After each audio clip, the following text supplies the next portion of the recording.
Morning light slid across the Ashford mansion just as Elena Martinez froze outside the study door.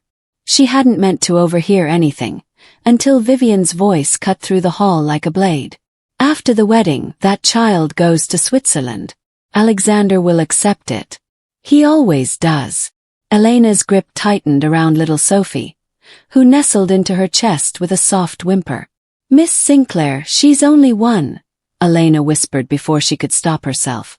Vivian stepped out, eyes cold. "And she's in my way. Know your place, Maid." The words struck harder than any slap. Elena felt something shift inside her. Not fear but resolve. Because Sophie's small hand clutched her collar as if begging her to stay, to fight. And Elena knew this secret could destroy the wedding. Or save a child who had no voice. But if she speaks up, will anyone believe her? The moment Vivian's footsteps faded down the hall, Elena pressed Sophie closer, feeling the child's breath warm against her collarbone. The house around them hummed with quiet elegance. Crystal chandeliers, marble floors, floral arrangements set for the wedding rehearsal. But beneath that polish, Elena sensed a crack opening wide. Vivian wasn't just dismissive or cold. She was planning something cruel. Something that could tear the little girl from the only home she knew. Sophie shifted, her tiny hand curling into Elena's sweater.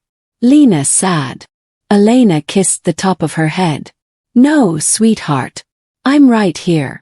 But she was unsettled. That single moment of overheard truth had shattered her sense of safety. She carried Sophie downstairs to the garden, praying for clarity. The air smelled of roses and fresh-cut grass. Sophie toddled toward the fountain, laughing as she chased sunlight bouncing off the water. Watching her, Elena felt the ache settle deeper. How could anyone look at this child and see an inconvenience? The answer arrived minutes later. Alexander stepped out onto the terrace, phone pressed to his ear. His expression tight and distracted.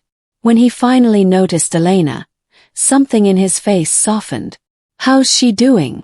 "She's perfect," Elena replied, though her voice trembled.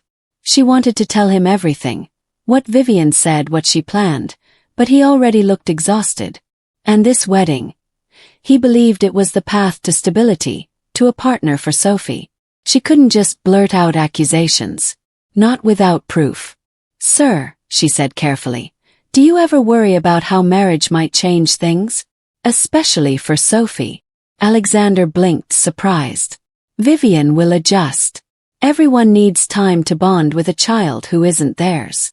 "That's true," Elena said, though the words tasted bitter. "Just be careful." He studied her, concern flickering. "Is something wrong?" But Sophie ran to him then, arms outstretched, and he scooped her up, smiling. The moment vanished, swallowed by the innocence of a child. Hours later, everything began to unravel. It started when Sophie woke crying at dawn the next day, feverish and clingy. Elena soothed her, rocking gently, whispering stories until the child's sobs quieted. She was measuring medicine when she heard Vivian outside the nursery again, this time speaking lower, more venomous, into her phone. "Once we're married, I'll have access to everything," Vivian hissed. "The tech, the files, the overseas contacts. He's blinded by guilt and loneliness. It's pathetic." Lena froze. "Yes, the baby will be handled. Switzerland. I already filled out the paperwork. Don't worry, he'll fold. He always does." The bottle of medicine nearly slipped from Elena's hand. This wasn't coldness. This wasn't indifference. This was calculated betrayal. When Vivian's footsteps faded, Elena shut the nursery door and stared at Sophie. Flushed cheeks, glassy eyes, small fists twisting in the blanket. How could she stay silent? How could she allow this wedding to go forward? Her decision came like a breath of fire. She took Sophie to Alexander's room and told him everything. But he didn't believe her. "Elena," he whispered, rubbing at his eyes. "I know you mean well, but this is my fiancé. Today is our wedding day. I can't entertain fantasies." "It's not a fantasy," Elena snapped, desperation bleeding through. "She wants Sophie gone. She's after your technology. Do you have proof?" "No. But then I need you to stop, please. I can't handle another crisis today. The dismissal felt like a slap. But when she walked away, Sophie crying softly against her shoulder, Elena felt something else awaken in her. A fierce, unmovable resolve. If he wouldn't save his daughter, she would. And she had one idea left. Wild, impossible, but maybe the only chance. She found him again minutes before the ceremony, the music already swelling outside. His tuxedo was crisp, his vows tucked into his jacket pocket. He looked like a man walking toward a future he didn't truly want. "Mr. Ashford," she whispered urgently, stepping into his study. "You said you needed proof.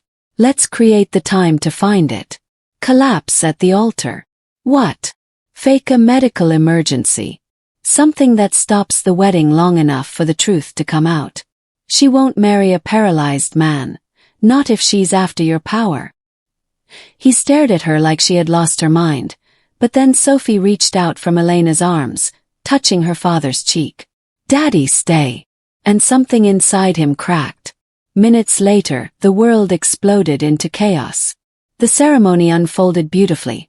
White petals, soft strings, guests whispering with awe, until Alexander's hand trembled. His step faltered and he dropped to his knees.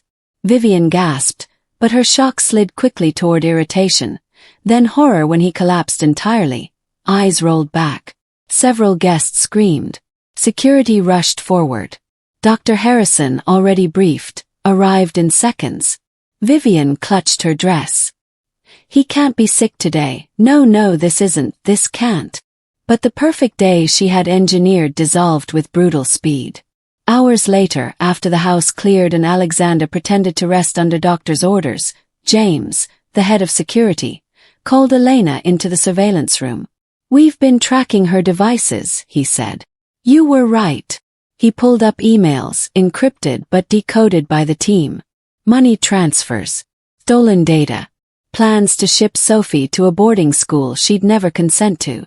Elena felt sick and vindicated at once. "We show him. Now." Alexander watched the proof in silence, his jaw clenching with each new betrayal. When the final message popped up, Vivian updating her handler that the wedding was delayed but salvageable, he exhaled a long, shaking breath. "She was going to destroy everything," he whispered. Elena nodded. "And she still will if we don't act fast." What came next was a plan so sharp it felt like justice forged into a blade. They would reschedule the wedding. They would let Vivian believe she'd won. And at the altar, surrounded by board members, family, and every witness who mattered, Alexander would stand from his wheelchair and expose her crimes for the world to see. The next 2 days were a war of performance. Vivian hovered over Alexander's fake recovery like a vulture disguised as a nurse. She cooed and fussed, rehearsed sympathy, whispered toxic promises when she thought no one was listening. Elena played her part too. Submissive, apologetic, beaten down. It made Vivian smug, careless, overconfident. Perfect. At the private ceremony, sunlight spilled through the conservatory glass as guests murmured comfort, unaware of the storm waiting to break. Vivian glided down the aisle, glowing with victory. Alexander sat slumped in his wheelchair, face pale by design. But his eyes were molten steel. The officiant began. Vivian delivered her vows. And then Alexander said, "Before I speak mine, there's something you all need to hear." Rose. Gasps scattered like birds through the room. Vivian stumbled backward. You were paralyzed." "No," he said coldly. "But you're about to be powerless." James tapped the tablet. Vivian's voice filled the space. Scheming, mocking, plotting to steal millions in intellectual property. Threatening Elena. Planning Sophie's exile. Every sentence was a dagger. Her father shouted her name. Guests recoiled. Board members whispered urgently. Vivian lunged for the tablet, screaming, "It's fake! He's framing me!" Alexander didn't look away. "You framed yourself. In my home. On my network. With my daughter's future as collateral." The conservatory doors swung open, and FBI agents strode in. "Vivian Sinclair," one announced. "You are under arrest for corporate espionage, wire fraud, and conspiracy." Her scream echoed through the glass walls as they handcuffed her, dragging her past the stunned audience. Elena watched without pity. Justice wasn't always gentle, but sometimes it needed to be precise. When Sophie reached for Elena, Alexander placed the little girl in her arms as if acknowledging exactly who had saved them. "It's over," he said softly. "You protected her when I failed to listen." But for Elena, the story wasn't done. Because everything they had survived had forged something new, something fragile, bright, and alive. And the woman who tried to tear their family apart was now walking into a future made of steel bars and consequences. But that was only the beginning of what awaited her, and of what awaited Elena, Alexander, and Sophie. What happens when the villain finally tastes the price of her own cruelty? The next chapter reveals everything. In the quiet that followed the chaos, the Ashford home felt different, not heavier but clearer, as if the truth had finally opened every locked window. Elena noticed it first in Sophie, who ran freely through the halls again, laughter echoing where tension once lived. And Alexander.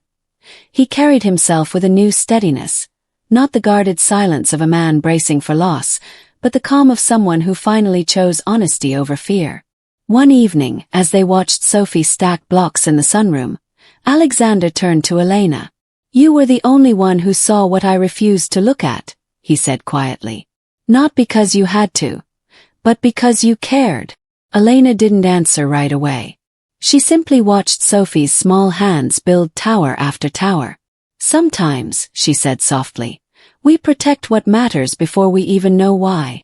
The past weeks hadn't just exposed betrayal, they had revealed strength neither of them expected.